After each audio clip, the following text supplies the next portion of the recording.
Today on The Buzz with Bernadette, I'm chatting to one of the brightest voices to come out of Western Australia.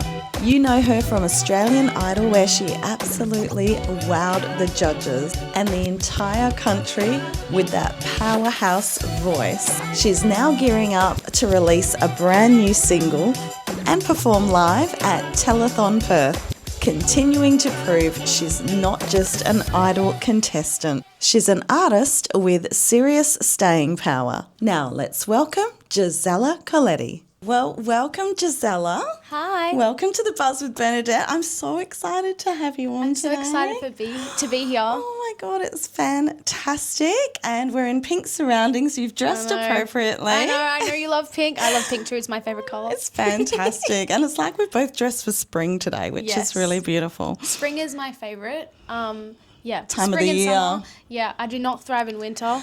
No, I'm over the cold weather, but the only thing I don't like about spring is the allergies. Oh, yeah. Which is not good.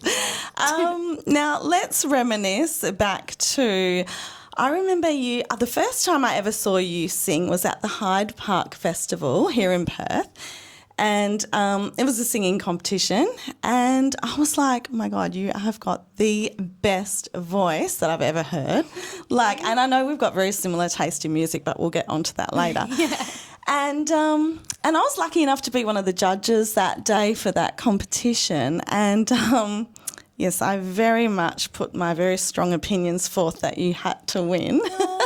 Thank you. Thank you for that, Bernadette. Thank you so much.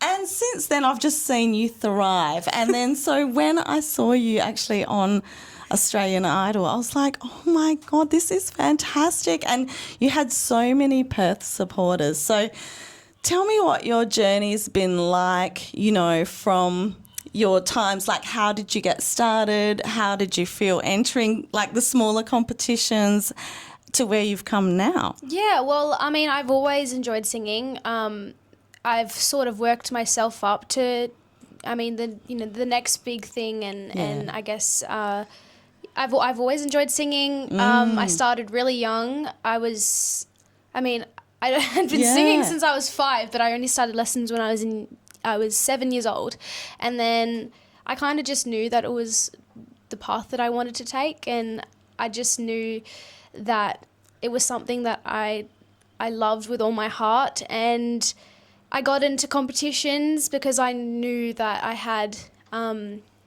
this fear of being in front of people, and I wanted to get over that anxiety, so I pushed myself. Mum didn't have to tell me you should go into this. It was all me. Yeah. And I knew that if I wanted to get to a certain level that I had to do those things and to get over my fears. I mean, I still get nervous, but it's not as severe.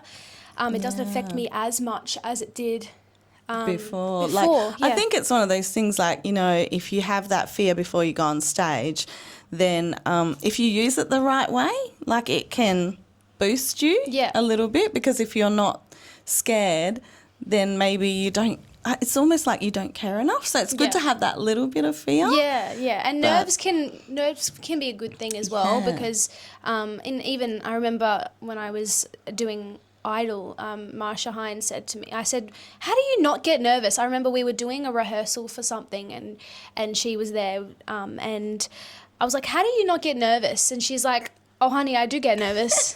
I do. Everybody gets nervous. It's so normal. And when I heard her say that, I was like, oh, well, okay, she's right. It's not just me. Yeah. I honestly thought that celebrities and stars just don't get nervous anymore because they've been doing it for so long, and that's why I wanted to push myself to be at that level so I didn't get nervous anymore. I think that's what we all think. I think we just think, once you've been on stage, and you're famous, or if you're like Mariah Carey, you're never going to get nervous anymore. But it's I'm sure not. they do. Yeah, that's right. So you were always singing around the house, is that correct? Yeah. And your siblings are like, did they love it or they hated it? Mixed feelings. I remember I used to, when people used to come over, I was nervous. I wouldn't sing in front of crowds yet when I was little. Yeah. you know, like Did you people put on shows for the family? I did, but it would only have to be like the people that I wanted to be, and then I would shut the door and I'd go, I'm going to put on a performance for you, and then I would sing, and it would be like an Ariana Grande CD, like specifically like Break Free. Because I knew all the words. Break Free, Inescapable by Jessica Mauboy. I was obsessed with her. Oh, you didn't start with easy songs. Edge of Glory. That was the music at my time. Edge of Glory. Wow. Yeah. I used to love that. Yeah. And the DJ got us falling in love. Oh. My brother and I used to like dance to that when we were really little. And sing together, like just Does for he fun. have a good voice as well? I mean, obviously he doesn't have lessons. He's not trained. He's not trained like me, but I think he does have a relatively good. Yeah. He has relative good pitch. Like he has good pitch. Yeah, which is good. It's good. Good to have a good ear. Yeah, he definitely has a good ear. And who were your musical influences? Like I said before, like we've got really similar taste in some music. So, and has your mum been an influence in like a lot of the music that you like? Definitely. I pretty much took all of their CDs. I have Gunkles, which is Gunkles. I don't know if you know what a Gunkle no, is. you're gonna have to tell me. My gay uncles. Oh yeah, Gunkles. Oh yeah, Gunkles. I was thinking, is this a new artist? No. I know Gunkles. Yeah, Gunkles. I think I've got a few friends who are Gunkles. I have two Gunkles, and they. Well, actually, let's start from the start. So the start was Mum. She obviously, you know, it became a thing where you could. Mum just didn't use CDs anymore. So when I was quite little, I had a stereo that somebody gifted to me. Yeah. And I was like, oh, hell yeah. And then I started asking my mum for different CDs and I just, collected them all. I had a whole box and I still have the collection today. It's like, it's a huge collection. And I remember I actually... I did dance before I was in singing. Oh, that's so good. One of the CDs that my mum gave me was the song that we were doing at the time in dance. Yeah. And I remember singing, it was a Whitney Houston, All I Want to Dance. I Want to Dance with Of course, with I want to dance with somebody. Yeah. And that was like the moment when I knew that I just needed to be a singer. Yeah. I remember like... in that dance class, just singing while I was dancing, and everyone was like, singing just a bit better than dancing. And then everyone was like, Gisella, you can't be singing like this is a dance class, and they're like, you sing while you dance, and I'm like, oh. Yeah. So how old were you then? Probably 4 or 5, and then I was like, dance is not for me. Yeah. And then I was so excited, and I started my first singing lessons when I was in year 2. Oh, wow. Yeah. Oh, yeah. And going back to the CDs. Going back to the CDs. I'm tracking the story everywhere. Gay uncles have great taste in music. Oh, my gosh. So, yes, Mum introduced me to most of the divas. And then... Yeah, so it was... and then where did the Olivia songs come in? Olivia Newton-John. Yeah, Olivia Newton-John. That came when I first watched Grease when I was little. So good. Yeah. So my uncles have like a huge collection of Mariah Carey, Whitney, all of the divas, like CDs. And I guess they've all come back around anyway. So and through TikTok, we just see Hopelessly Devoted, like everyone was covering that. Yes. And then, everyone's listening to My All by Mariah Carey again and all those sort of songs. So I just thought I was cool because I knew what my parents, I liked that deeper understanding of my parents. But whatever my parents listened to, I was like, that's really cool. Yeah. And I'm just really glad that I was introduced to that sort of music. Yeah, it's really good. The singers that I've sort of taken influence from since I was first started was Whitney, Mariah, Ariana Grande I was obsessed with her. Yeah. If you talk to anybody from my primary school, we're obsessed. Yeah, well, she is obsessed a super with her. Talent. And then Tina Arena, I was introduced to her music as well. Yeah. I just absolutely love her, and I just see... I don't know. There's this she's similarity. One of my favourite singers in Australia and the world, really. Yes. And then when I heard you cover some of her songs, I was like, even the fact that you could do them and reach all the notes and do them so well. I was like, yeah, this girl's got something. And then the fact that you had the opportunity to sing with Tina. Oh my goodness. Would have just been mind-blowing. It was just such a full circle moment because I remember I was friends with you on Instagram at the time where Tina came. She came. She had come to Perth. It was not the last time, the time before. And I can't remember when that was, and we had said to each other, because we met through the festival, that I'd said to you, look, I'm going to try and get some tickets. I'm going to try and get you backstage. Yeah, and then remember the time before that you went to the concert, and I remember you live streamed it for me because I couldn't go. It was 18 plus. Oh, that's right. You couldn't go. I couldn't go. And live streaming is such bad quality, so I'm sorry about that. No, that's okay. Oh my God, I was like enjoying it. Like I was sitting like, I turned the TV off. Mum was like there with the phone, and she was like, "Listen, Bernadette's like live streaming for you." I was like, "Yes, so good." And then to think that you would fast forward to coming like all the way to singing with her on a show. I got to see her the time after that, and then I got to perform with her, which is crazy. It's meant to be. And like I feel like she's someone that could be such a good mentor for you. And even hearing the way she spoke to you after you got to perform with her on stage in Perth, it was almost like she's got your back. Like, you know what I mean? Like, I know what it's like. I grew up in the industry. And she would give you great advice. She's extremely protective. She almost the way that she sort of spoke about it was like she knows the industry, and obviously she probably has had some experiences. And it was the 80s, of course. And she was quite young when she started, so she did give me a lot of advice. And I remember the first time I met her.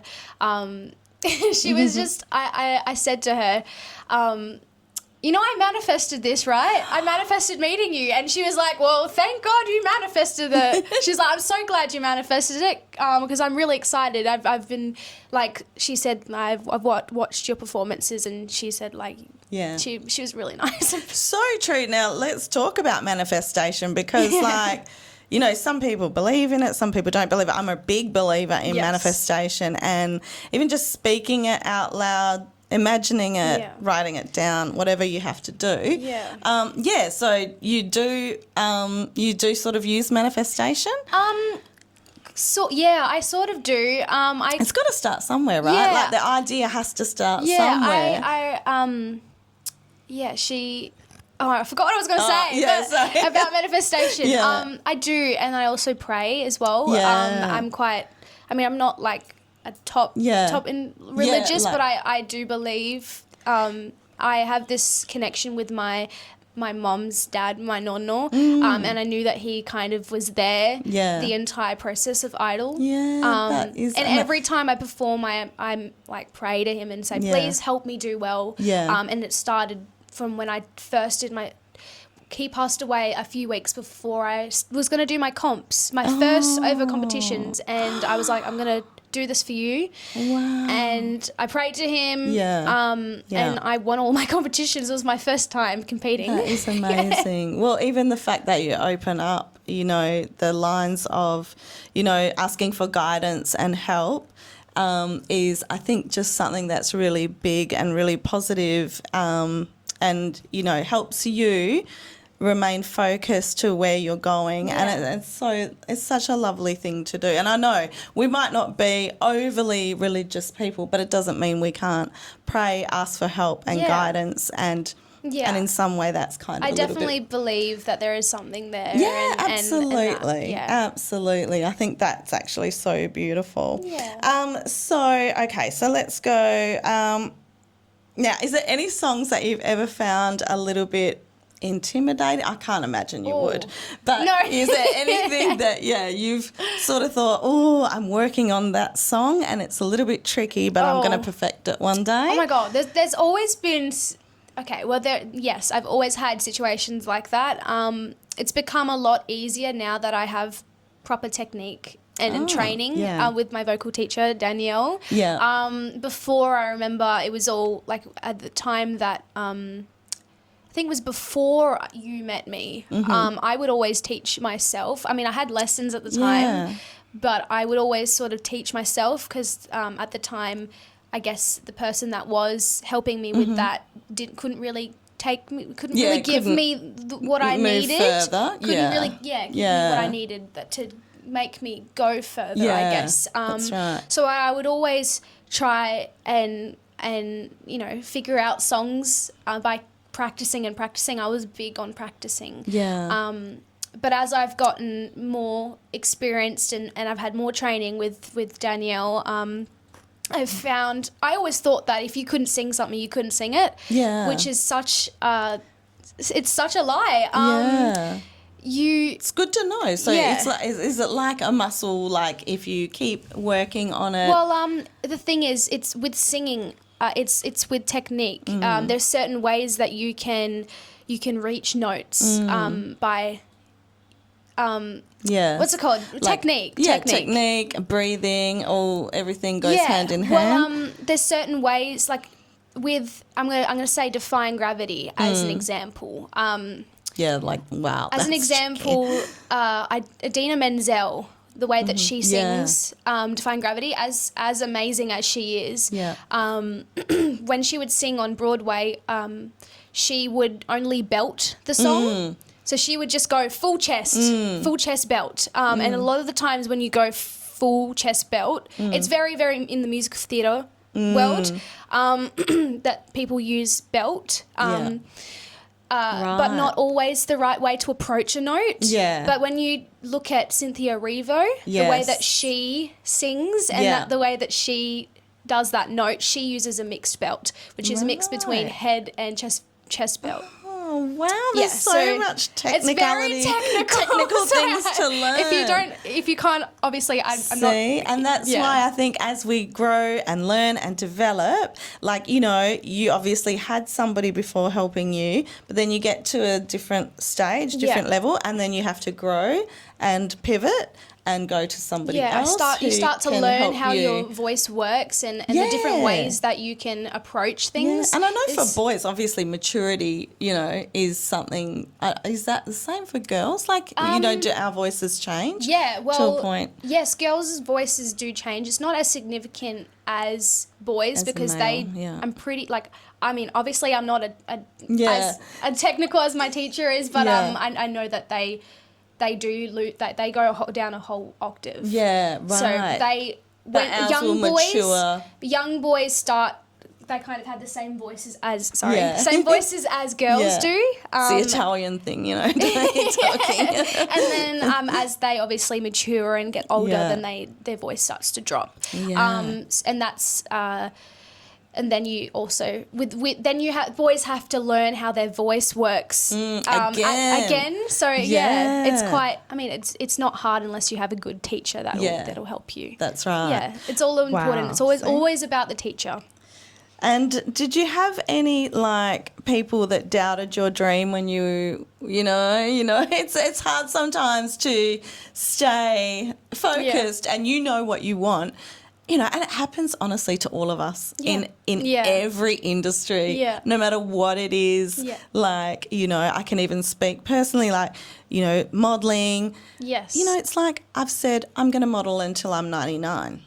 Somebody needs to model until they're 99. Why couldn't it be me? Exactly. So, that first time you put out there, I'm going to be a singer, it's like, sure, sometimes you have people that are like, really? Yeah. Well, and how do you stay positive and how do you stay strong in moments like that? For a long time, it was all about hiding for me because I didn't think that people would accept that I did singing. It wasn't the social norm. I mean, when I was little, all I wanted to do was sing and everybody knew me for that. And I remember trying to put on a concert for my whole class and it didn't go very well. I used to bring all my CDs to school, pop it in a little music box, and I used to play it for everybody all the years around my class. And I actually would get people dancing with me. It was really fun.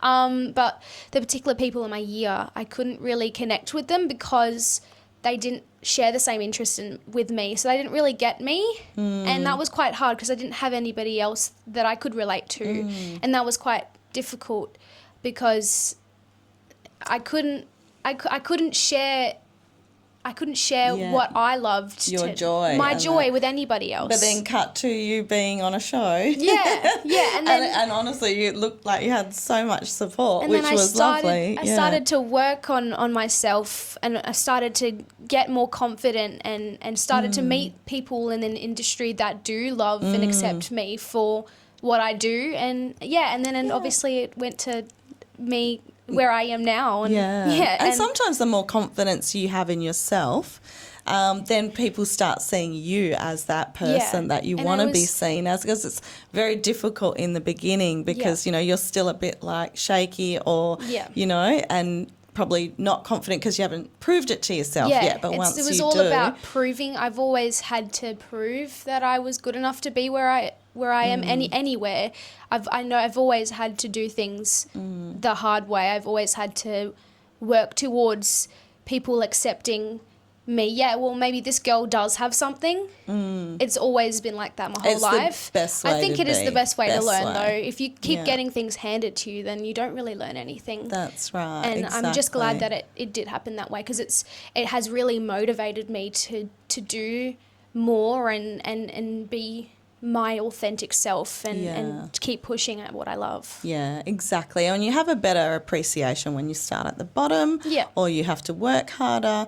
You know all the skills and you learn that's all the skills. That's how our parents did it. Yeah, that's right. So I know, because a lot of the kids these days, they want to just get in at the top level. And it doesn't work like that. You have to work. But when you get in like that, you can also easily be replaced as well, which is a bit scary. Yeah. So take me back to your Australian Idol audition, choosing the song and the nerves. Yeah. How you coped with that. Well, I kind of, choosing the song that I wanted to audition with, I just knew that I wanted to do something that was powerful. Yes. And I just loved Jennifer Hudson at the time. Loved her, and I loved Dreamgirls. And I was just like, I love this song, and I think it'll show everything that I've got. And I know that I had a feeling that Marsha might like it as well, because it's just got a lot of sass in it, and I felt like that was going to be the only way that I could stay focused, is if I can sort of put on a show for people. Yeah. And when she came to my house, it wasn't staged. I had no freaking clue. Really? No clue. None of us. I didn't know. I was like, is it? No. Okay, I'll tell you what happened. Please. So basically, they were filming at my house because they were filming for my backstory. So backstory is like this, the stuff where they introduce you, and then they gave me, it was like a home visit. So, so they came to my house. They did filming of all the, my house, because I've got a property. Yeah. And we've got sheep, we've got animals and everything, a veggie garden. So they wanted to know about what it's like to live on a property and stuff like that. And right. Yeah. Okay. So you just thought they're coming to do a backstory. Yeah. Okay. And a schoolgirl and coming home from school, And anyway, this is anyway, good. I was this is a good part. So it was a long day. It was like 3 hours they were filming at our house, just filming me talking, me petting animals, everything like that. And we got towards the end when they were not about to pack up, but they were getting the end to like the last scene that they were filming, which was my mum and I and my dad. Sorry, my dad and my mum and I in the kitchen, and everybody else was like, my nonna was at her house, because my nonna, we live with my nonna and nonna. They live on like other side. Yeah. It's kind of like an extension to our house. My brother was in the gaming room. I don't know where my sister was, to be honest. I think she was with my nonna. Yeah. Because my dog had rolled in sheep poo. Oh. So she was washing him while they were filming. He had gone into the paddock because they were filming the sheep and like rolled in there. Yeah, so that's what you want to happen when you got the cameras there. It's great. We were like, geez, do you know? You're like, oh God. Anyway, it kept them distracted. We were in the kitchen filming this scene in there, and we hear it was it was windy, but then it was also quiet because we were filming the scene. Yeah. And then we hear this bang outside, and because we were still building the extension to my nono's house, we were like, is that something from the building that has like fallen down? We were like, we have to, my dad was like, I think I better go and check on whatever's outside. I think something's fallen. They're like, no, please, no, we'll go check on it. We just had to get the scene really quick because we haven't got much time. They were just making excuses. And you're just like, my dad's like, oh, okay, it's my house, but okay. Yeah, sure. We'll go with it. And then, yeah, it was just really strange. And they were like telling me to look forward, looking at my dad. And then my front door opens. Oh my God. Marsha walks in. She's like, "Hello, Gisella." And then this cameraman comes in. Hello, Gisella. I just remember, and I turned. I was sitting on my seat. And I remember. Oh my God! What? Like, iconic. Marsha Hines is here.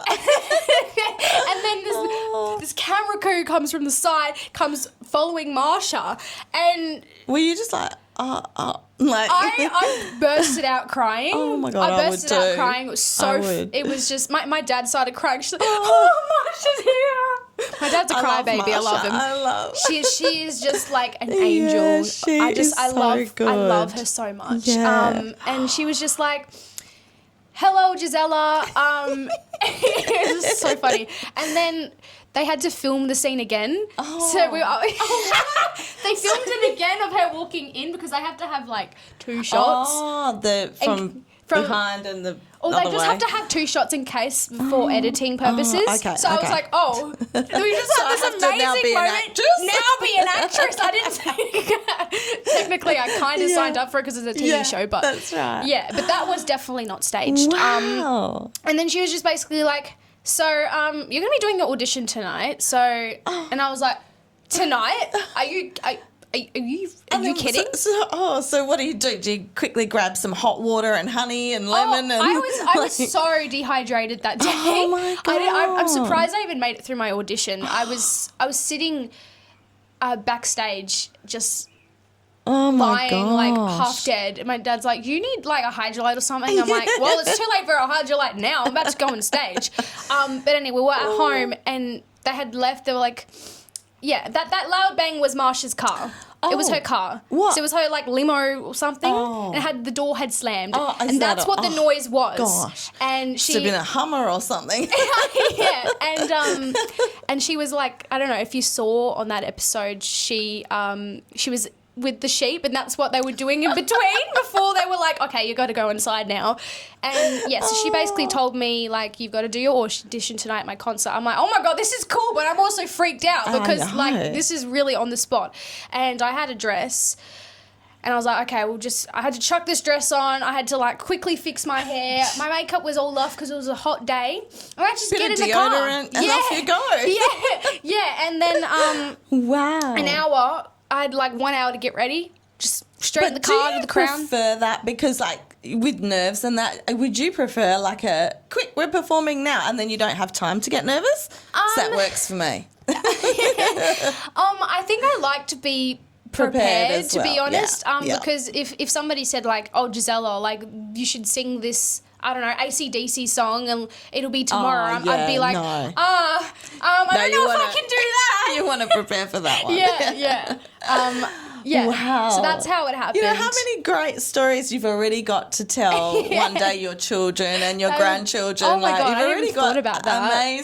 Amazing stories to tell. Yeah, and my dad was like, oh my God, thank you, Marsha, and after we were sitting down, it was like we've got 3 chairs, and I was sitting on the middle one, and she sat right next to me, and that was she ate a strawberry, she had a cannoli, we had food, because we had food for the crew. We were like, they're at our house, we're going to feed them, of course. That's beautiful an Italian family. Yeah, that's what we do. And she sat down on the chair, and that chair, nobody has sat on it since. We've got a picture of her. I don't know if you saw it. It was like one of the grand final episodes with that. We actually told Marsha we've got a chair with her face on it. God, it's the chair that she sat on.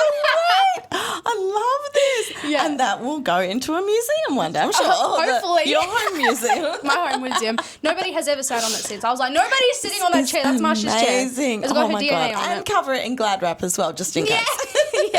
Yeah. And then there was like a strawberry. She had ate a strawberry and put it on the bench. And there was like Put it in. I was like, oh my God, there's like the still marks of strawberry from when she's putting it down. I was like, wow, I was fangirling. If only we could save that, but we couldn't. I couldn't, no. I was it like, would go mouldy. Yeah, it was really sad.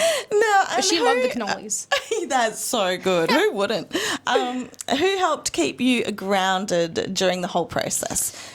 Yeah, well, I think so many people contributed to that because fortunately I have a really supportive group of people around me. I mean, obviously I have to mention mum and dad. Mm-hmm. They definitely kept me grounded. And then I also had, while they weren't there because they would be in the audience or, you know, they just weren't allowed to be there for filming and stuff like that. I had the makeup artists and my hairstylist. I had Alfie and Craig. So Alfie did all my makeup on the show. Gorgeous. Craig did my hair. Like, I've never had better. I mean, sorry, Mum. I know that you do really good makeup, but Craig and Alfie were just like the dream team. Wow. And you still keep in touch? I still try to keep in touch. Yes. Yeah. But they're quite busy. I mean, they're filming makeup for TV shows. Yeah. I also, you know how I said I have gunkles? Yeah. They're also my adopted gunkles. Yes. I have about 6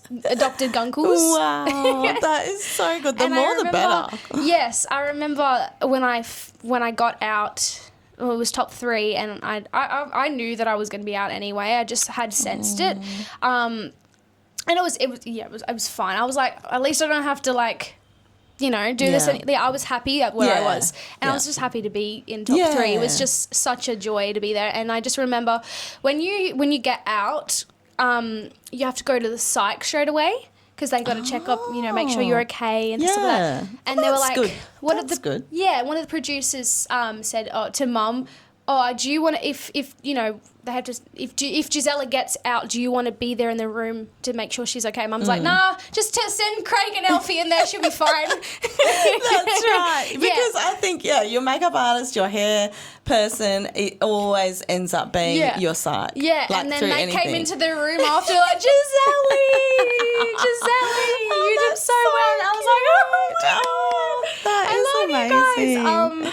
Oh, that is so lovely. They definitely kept me grounded because while I was doing my hair and makeup. It's quite a whirlwind, a show like that. While I was doing my hair and makeup in the chair, I would be sitting there and I'd be like, I'm stressed about this. What if I get out? Alfie would be like, you won't get out, Gisella. Yeah. It was just you won't get out. Just that reassurance. And, sometimes we just need Don't stress a about soundboard. it. Just he'd be like, Gisella? No, you're not doing this right now. Don't talk like that. Don't talk like that. No. And then Craig would be like, I voted for you, sis. I voted for you. And how did the how did the Tina Arena duet come about on the show? Oh my God. That's another mega. thing. So if you remember, I said that I manifested it. Yeah. The entire show, the entire process, I was going through, I was like, I want to meet Tina Arena. I was telling them, I was giving them hints. I was like, there was a photo of Tina, she had done a performance at the Coliseum, which is where we did it. Sydney Coliseum. And I was like, I love Tina Arena. And then I took a photo of it and while they were watching me and I was like, trying to make it, I was trying to give them a sense that I wanted to meet Tina Arena. I was begging for her. I was like, every time I was like, I love Tina. And I do love her so much. Her. And I just... Yeah, so there was this one point where a celebrity picks your song. It was, I had Katy Perry. So Katy Perry had picked Firework for me. That was the week that I did Firework. And I honestly, in my mind, I honestly thought that it was Tina Arena who picked the song. Because Tina had performed with Katy at the AFL Grand Final. Right. Yeah. So I was like, there's no way it's going to be Katy Perry because she's she's an American star.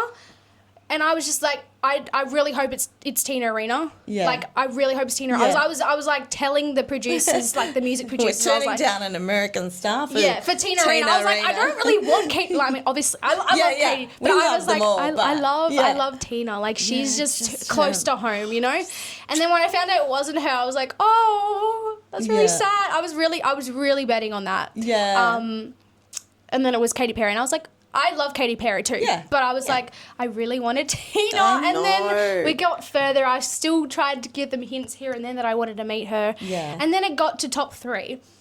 And they announced, so they got me into a little room and there was this piece of paper that had, and they were like, Gisella, do you know who you're singing with this week? I'm like, I bloody hope it's Tina Arena.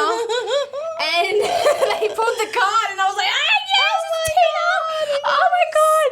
I was so excited. I cried for like that whole night. And then when it was time to finally meet her, I was like, can I please like see her, please? Yeah. And then they took me to see her. We probably need to have a meeting before we sing. Yeah, you know, like- yeah. And then I saw her, and well, I was waiting for her because she had just, like, I had seen this little lady walk past, and she has her is back. she short? Like, She is, is she, like- compared to me, yes, I'm quite tall. And then I remember I performed to her, I had like massive heels on, Yeah. and she had massive heels on too. Oh, wow. But yeah, she was walking up to grab a coffee, and I was like, was that Tina? Was that Tina? Oh my God. And they were like, I think, yeah, that might be Tina. And then she came back and she said something about the coffee. And she's like, oh, instant coffee sucks. And I was like, Oh, wow. wow, she's Italian. Yeah, I think it was something worse, but yeah, that's my Yeah. PG version.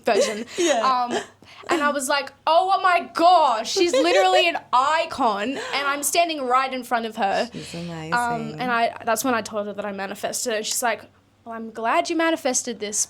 That is And, so good. I was rehearsing for the grand final, one of my performances, and she was there, and she got to meet my mum and my dad, my grandparents, my auntie and uncle, because I was like, can we bring them in, just, you know, for Tina, and we were rehearsing with Tina as well at the same time. We were rehearsing for the grand final and Tina. Yeah. So she was there. Yeah. And she met my parents. She met my whole family basically, and they were like, you look after her, like look after her, be there with her every second if you can. Yeah. And she was just so lovely. I'm just so glad I got to meet her. She seems so caring, so Very caring, like a knowledgeable. mother. Yeah. She is like- mother. Yeah, she is mother. Yeah, she Mother. is. That's it. Oh my gosh, that is so good. Now let's talk about your new single you've got coming up. Yes. Let's talk about Telethon. Okay, so did you write this single? Yes. Did you? I Yeah. saw you did a little trip to Sydney. Yeah. Is that where you recorded it? Yeah, Tell us a little bit about it. Okay, so do you want me to talk about the trip to Sydney first or the Yeah, writing? well, what came first? Did you wrote it Yeah, first? so all by yourself? yeah, so That's this amazing. is, I'll tell you about it. So basically, I mean, as amazing as the experience was, obviously there isn't always sunshine and rainbows everywhere.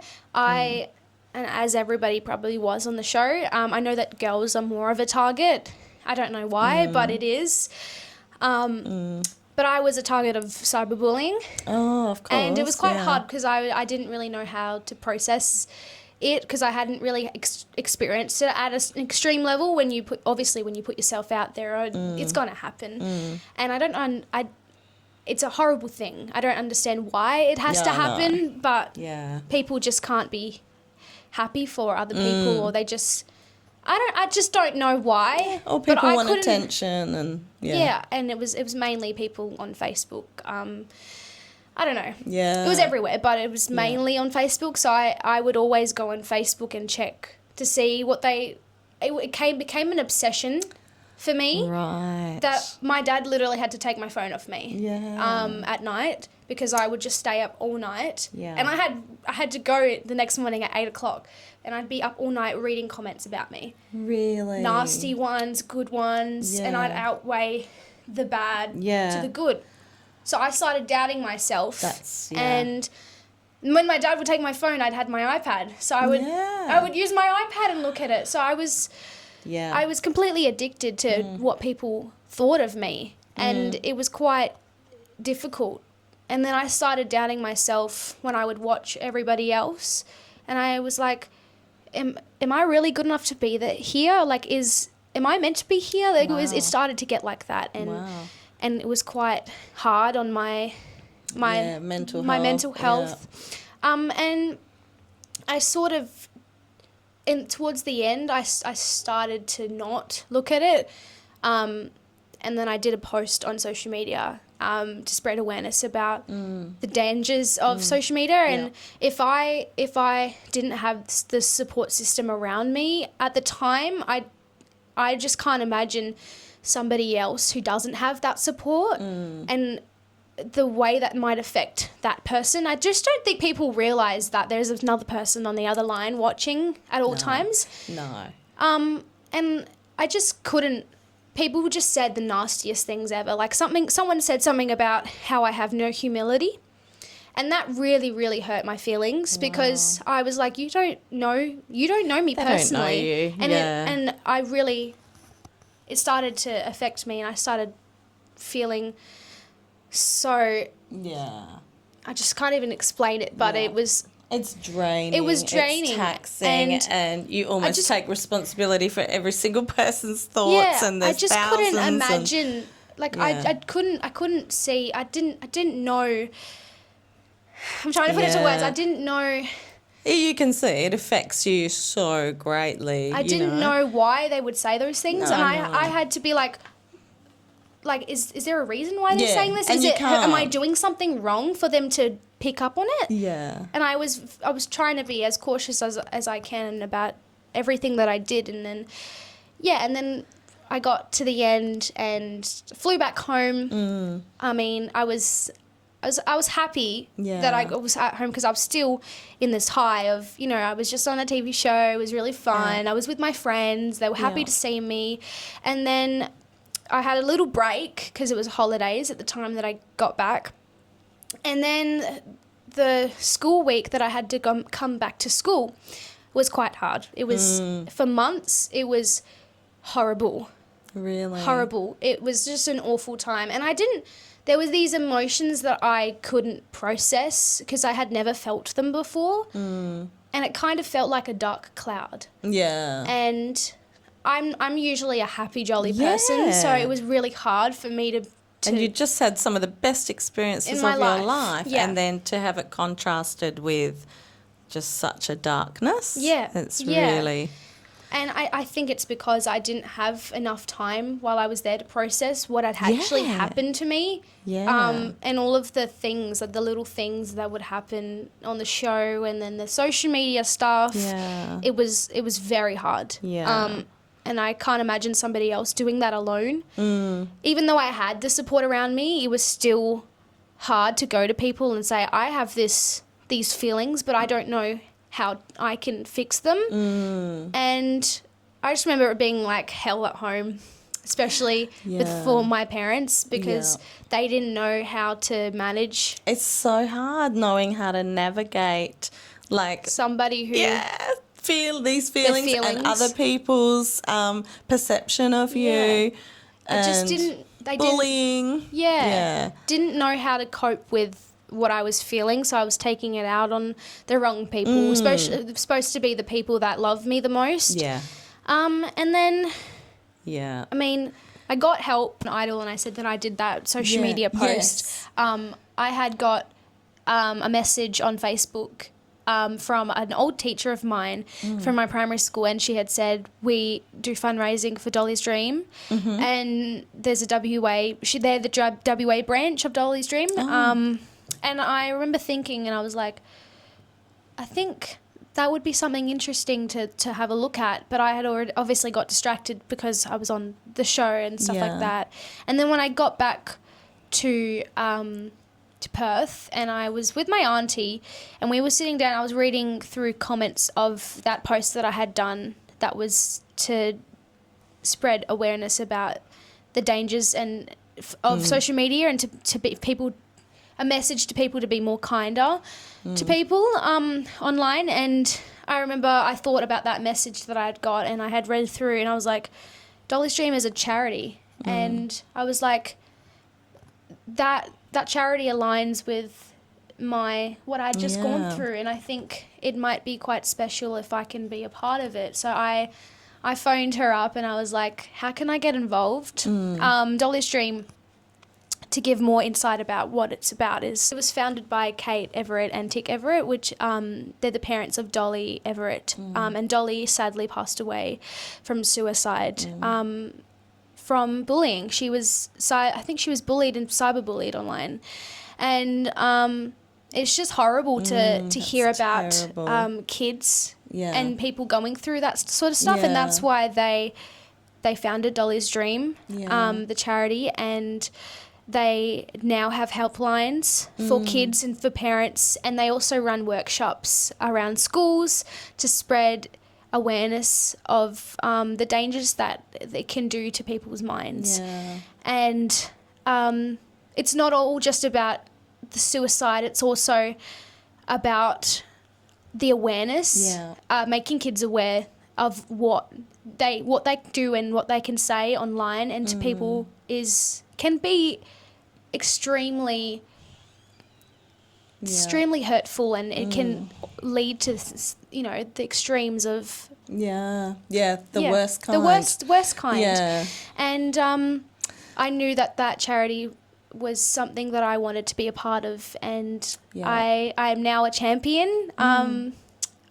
Champion for Dolly's Dream, and I raised $12,000 at the last fundraising event we did in Perth. And it was just one of the most incredible experiences ever, and I felt like I belonged there, and I really, really resonated with everything that they stand for, and and it's so good that you can give back through your experience and give back to help others get the right tools to help themselves through these difficult situations. And I wanted to educate and tell my story and make sure that people who do go through these kind of things know that they're not alone and that there is help out there, and it's important for people to speak up even if your voice shakes. And that's a quote by Dolly. When she had passed away, she left a note that said, "Speak up even if your voice shakes," with a drawing.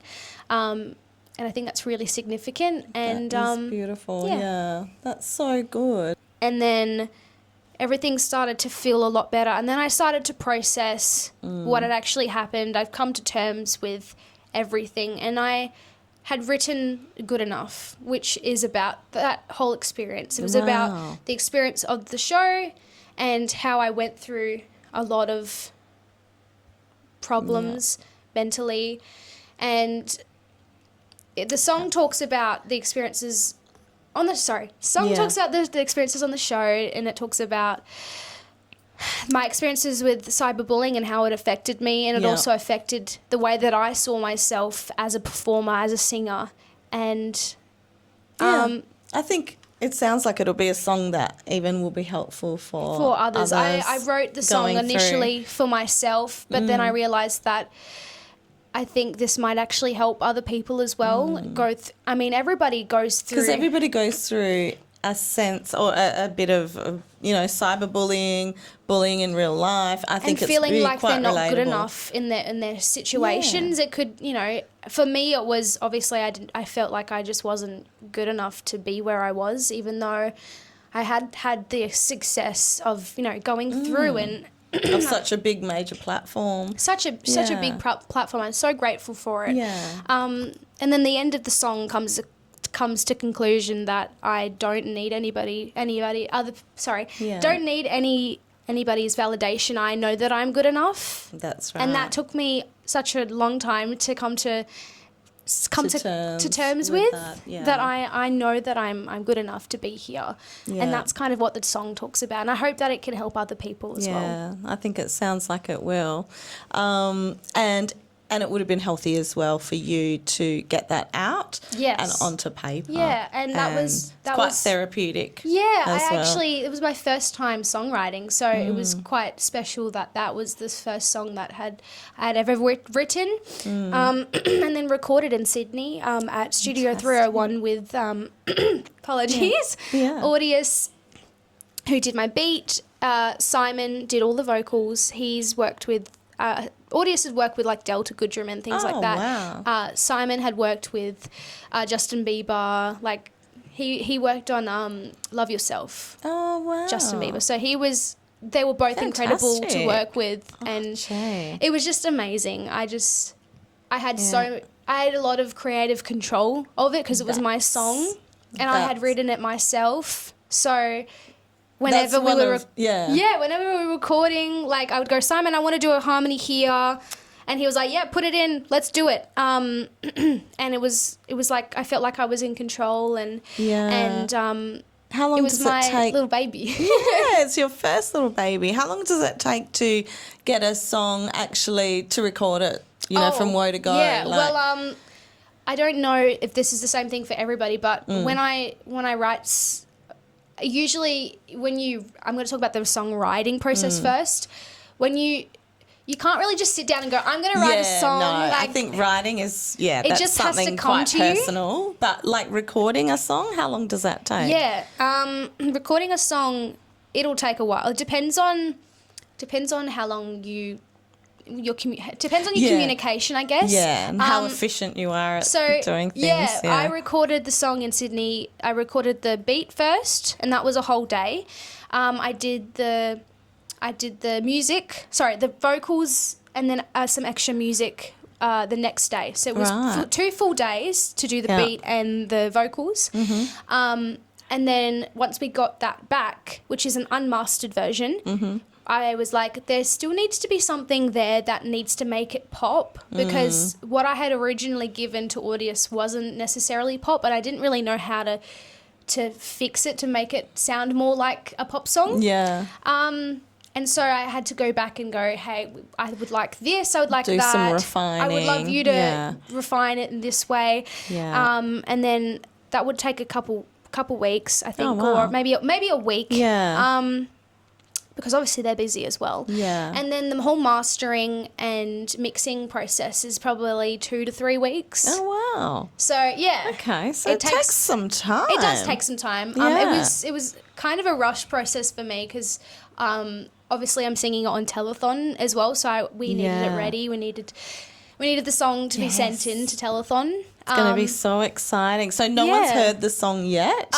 No, nobody of my audience has heard it yet. They've heard snippets. That's so exciting. So obviously you're going to be singing it at telethon in Perth. So it'll be Sunday at 4:15 p.m. Fantastic. Very excited. Oh. It's just incredible. I'm so excited to be. I'm also quite nervous as well. Yeah. I don't think many people talk about when you record a song of your own. And then you kind of have to go and learn what you had recorded in the studio. It's quite difficult. Yeah. Because I remember it's like the onus is on you. It's your song. You should know it. But you're like, hang on a minute. I wrote it like a little while ago. Yeah, I'm like, hang on. I sung it like this. Like, and it doesn't, like, I don't know. I think it's more pressure when it's your song because you're like, it has to be perfect because, you know. I did this. I did this. Like, why isn't it sounding as good as the you know, that's that kind right. of thing. How amazing is it going to be like when you go back to sing it and your whole audience learns it off by heart and it's literally like one of your originals and you're going to be seeing girls in the audience like mouthing the words and you're going to be like, oh my God, like I hope so. I did this. My gosh, like that is going to be an absolute full circle moment for you. Like, and it'll be the first of many. Yeah. So I can't wait to the day. Well, I hope that I could be as good enough as singers professionally that, you know, one day somebody would be singing my song in the crowd and I'd be singing. They will be. That's a dream of mine. You know, I'm trying to work up to it. We're all not going to stop until that is what's going to happen. That's we the are end going goal. to manifest that. Yeah, that is the end goal. We're manifesting. We're praying for that. That is going to be fantastic. Yes. Well, I think, so when is your new single going to drop? Like, where can people see it, hear it, download it? And can they do a pre-save? Yeah. So pre-save is in my bio at the moment. So if you want to pre-save my song, go to my bio. And my song is coming out this Friday at the 17th of October. Yay. So, yeah, you can officially listen to my song on And it'll Friday. be on Spotify. It'll be on Spotify, Apple, all streaming. all the I make sure it's on every streaming platform. Fantastic. We can't wait to see you on telethon. We can't wait to download your new single. And it's been absolute pleasure talking to you today. Thank you. It's been a pleasure. talking to you too. Oh, it's been so fantastic, and we can't wait to one day see you in concert. But until then, we'll see you on Telethon. Yeah. And thanks a lot, Gisella. Thank you. Thank you.